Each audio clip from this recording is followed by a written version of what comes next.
Selamat pagi, perkenalkan nama saya Ivon Tiana Nganus dengan NIM 64191187. Saya dari kelas 64 4B27.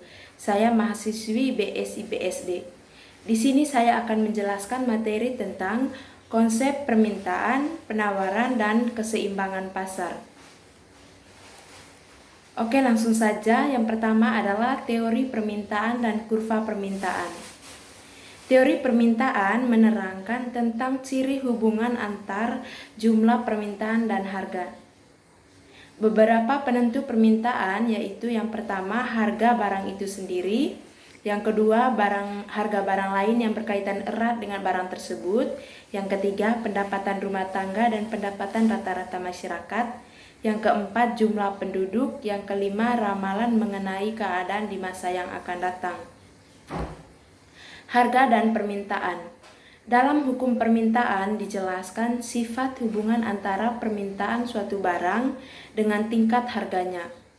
Hukum permintaan pada hakikatnya merupakan suatu hipotesis yang menyatakan bahwa makin rendah harga suatu barang, maka makin banyak juga permintaan terhadap barang tersebut. Efek faktor bukan harga terhadap permintaan. Hukum permintaan terutama memperhatikan sifat hubungan antara harga suatu barang dengan jumlah barang yang diminta.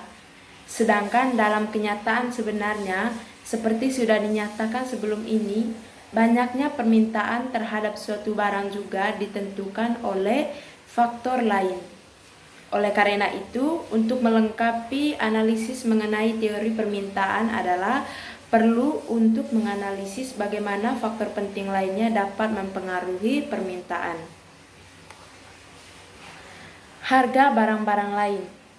Hubungan antara suatu barang dengan berbagai jenis-jenis barang lainnya dapat dibedakan dengan 3 golongan, yaitu barang lain itu merupakan barang pengganti. Di sini barang pengganti contohnya adalah kursi dengan tikar, pulpen dengan pensil. Yang kedua adalah barang lain itu merupakan pelengkap. Contoh dari barang pelengkap yaitu buku dan pensil. Yang ketiga adalah kedua barang itu tidak mempunyai kaitannya sama sekali atau biasa disebut juga dengan barang netral. Barang netral di sini saya ambil contoh adalah beras dan buku.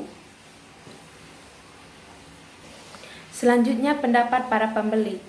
Pendapat para pembeli merupakan faktor yang sangat penting dalam menentukan corak permintaan terhadap berbagai barang. Perubahan pendapatan selalu menimbulkan perubahan terhadap permintaan berbagai jenis barang.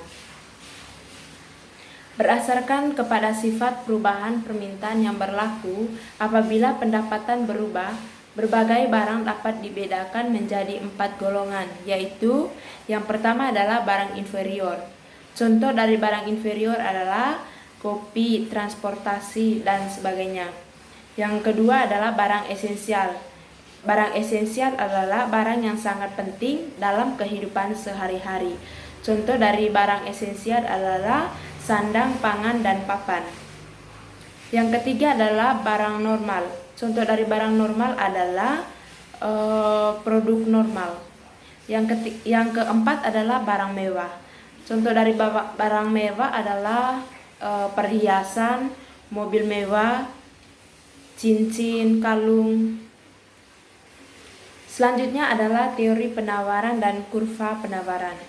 Terdapatnya permintaan belum merupakan syarat yang cukup untuk mewujudkan transaksi dalam pasar permintaan yang wujud hanya dapat dipenuhi apabila para penjual dapat menyediakan atau menawarkan barang-barang yang diperlukan tersebut. Ciri hubungan antara harga dan penawaran. Sebagai faktor yang sangat penting dalam menentukan penawaran barang tersebut. Oleh karena itu, penawaran terutama menumpukan perhatian kepada hubungan di antara tingkat harga dengan jumlah barang yang ditawarkan. Hukum penawaran adalah suatu pertanyaan yang menjelaskan tentang sifat hubungan antara harga suatu barang dan jumlah barang tersebut yang ditawarkan para penjual. Untuk tabel daftar penawarannya, penawaran buku tulis dapat kita lihat pada slide-nya. Yang selanjutnya adalah pengaruh faktor bukan harga terhadap penawaran. Telah dinyatakan bahwa penawaran suatu barang ditentukan oleh harga barang itu sendiri dan juga oleh beberapa faktor lainnya. Kita baru saja memperhatikan bagaimana harga akan mempengaruhi jumlah yang ditawarkan. Gerakan sepanjang kurva penawaran dan pergeseran kurva penawaran.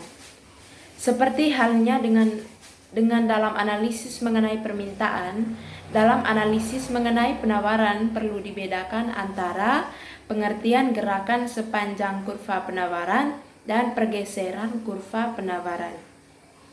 Perubahan harga menimbulkan gerakan sepanjang kurva penawaran, sedangkan perubahan faktor-faktor lainnya di luar harga menimbulkan pergeseran kurva tersebut. Menentukan keadaan keseimbangan secara matematik. Di samping dengan menggunakan tabel dan grafik, keadaan keseimbangan pasar dapat juga ditunjukkan secara matematik. Persamaan permintaan dan penawaran. Untuk keperluan tersebut, ditentukan dua persamaan permintaan dan persamaan penawaran.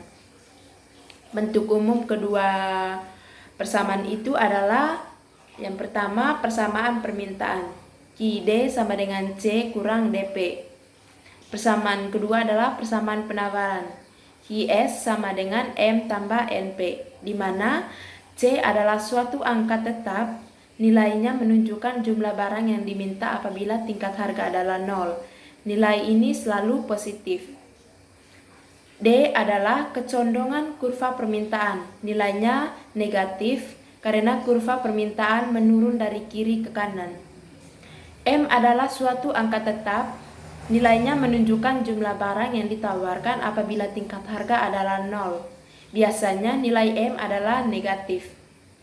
N adalah kecondongan kurva penawaran, nilainya selalu positif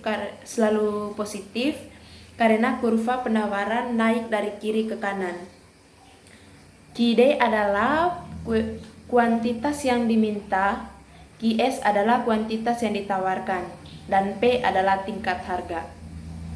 Syarat keseimbangan adalah QD sama dengan QS atau C kurang DP sama dengan minus M tambah NP. Beberapa kasus perubahan keseimbangan.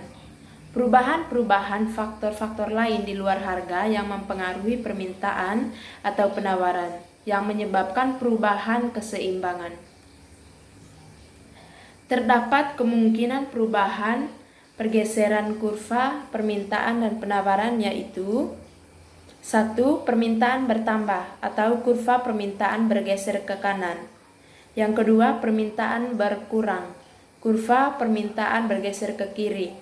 Yang ketiga, penawaran bertambah atau kurva penawaran bergeser ke kanan. Yang keempat, penawaran berkurang atau kurva penawaran bergeser ke kiri. Terima kasih.